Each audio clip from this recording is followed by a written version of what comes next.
Now we might have some kind of questions like this. For a given degree sequence, will there be any graph having that sequence? So for example, let us say they have given this degree sequence 2 2 2 2. Is there any graph which is having this sequence? So there are various ways of finding it.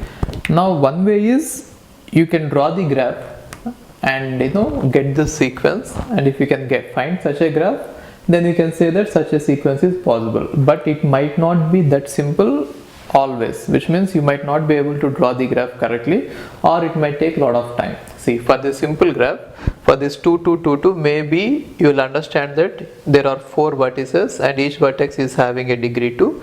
Therefore you can come up with this drawing.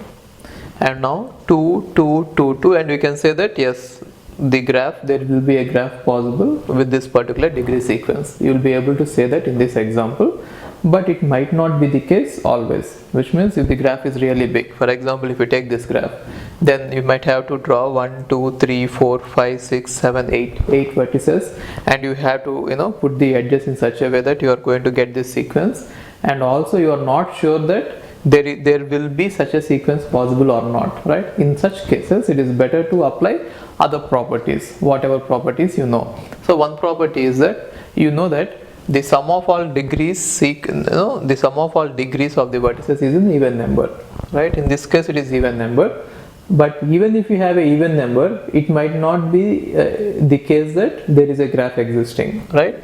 So you have to check all those things, but then you can rule out some sequences. For example, if you take this second sequence, now in this sequence, if you sum them all up, it is going to be an odd number. 3 plus 2 is 5, and 6 and 7, right? Therefore, since the degree sequence sum is odd number, you can say that there will not be any graph possible. Why? According to that handshake lemma, I told you that the sum of all degrees should be an even number. Since it is not an even number, you can leave it out, right? And it is not necessary that even if the sum of degree sequence is even, there will be a graph possible with that. Then again you have to apply other methods. So one of the other methods is Havel-Hakami procedure. So it says that, now I'll just take an example and explain you. Let us say we have a graph like this.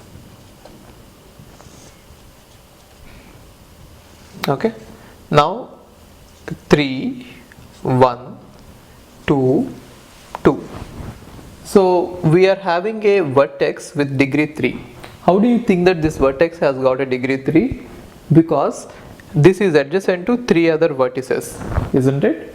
Therefore, these 3 edges which have contributed a degree total of 3 to this, has also contributed a degree of 1 for each of them, isn't it? See, because of this edge E1, E2, E3, because of 3 edges, this vertex has got a degree 3, and also because of these 3 edges, this one has got a degree 1, and this one has got a degree 1 from this side, and this one has got a degree 1 from this side. Now if I delete this vertex, deleting a vertex is nothing but removing it as well as all the edges incident on it. If I delete this, then what I get is, I simply get a graph like this, isn't it? Now this one is not connected, its degree is 0. Now the degree of this one will become 1 and degree of this one will become 1. Now if you observe it, if I delete this particular vertex which is having a degree 3, I will have to decrease the degrees of 3 other nodes to which it might be adjacent to, isn't it? So by deleting a vertex which is of degree 3, 3 vertices will get affected.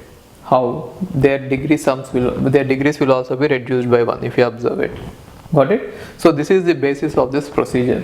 Now we can use it and we can keep on simplifying the graph until we get a small graph, and then for that small graph we can check whether the degree sequence is possible or not. Now if you observe this, a vertex is having a degree 7. What does it mean? This vertex is adjacent to 7 other vertices, right? This vertex is adjacent to 7 other vertices. So when I delete this, what should happen? The 7 other vertices should all lose the degree sequence by 1. isn't it? The degree by 1. So which means this one should become 5 and this one should become 4, this one should become 3, this one should become 3, this one should become, see how many, since you are talking about 7, you have to decrease 1 1 1 from 7 vertices, right? So 1 2 3 4 5 6 7, from all of them I have to reduce 1. So what happens to this? 2, this one will become 1 and this one will become 0, right? Now this is the reduced graph by deleting one vertex, right? Now why is this so is, if there exists a graph with this degree sequence, then I can add a new vertex and I can make it adjacent to all the existing vertices and I can get this sequence back. So if there is a graph which is existing with this sequence, then there will be a graph existing with this sequence. Therefore you need not check about the existence of such a sequence. Now you can check for the existence of this small sequence, right? Likewise, now again this is saying that there is a okay, at every step you can also check the sum. So I think initially to start with we should have checked the sum as well. Now you can check whether the sum is even number or not initially. See this, now there is 7, 5 and then 3 and 1. Yes, the sum is even, so we cannot say anything there. Now let's check whether the sum is even here or not. So 5 1 3 3, so there are even number of vertices with odd degree, therefore again the sum is even, so we cannot say anything here, right? Now let's try to even decrease it further. Now a vertex is having a degree 5. What does it mean? It must be adjacent to 5 vertices. So by deleting it, 5 vertices should get affected. Let us assume that these 5 are those vertices, right? Now what can we say? This one degree has to reduce by 1 because there is no more adjacency with this vertex, right? And this one is going to be reduced by 1, reduced by 1, reduced by 1, reduced by 1, and anyway it is 0. Got it? So always whenever you're trying to do this, always try to maintain this order. So let's say this is non-ascending order, put them all in the non-ascending order and you try deleting them one by one, okay? And whenever the order changes, again you sort them out. Okay, now what does it mean?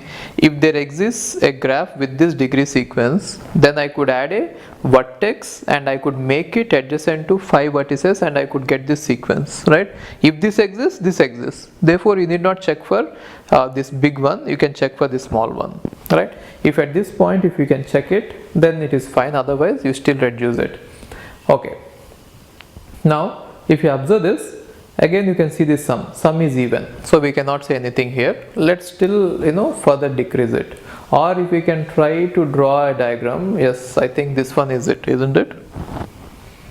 1 3 2 2, so there exists a graph. If we can find it out, fine, otherwise still reduce it.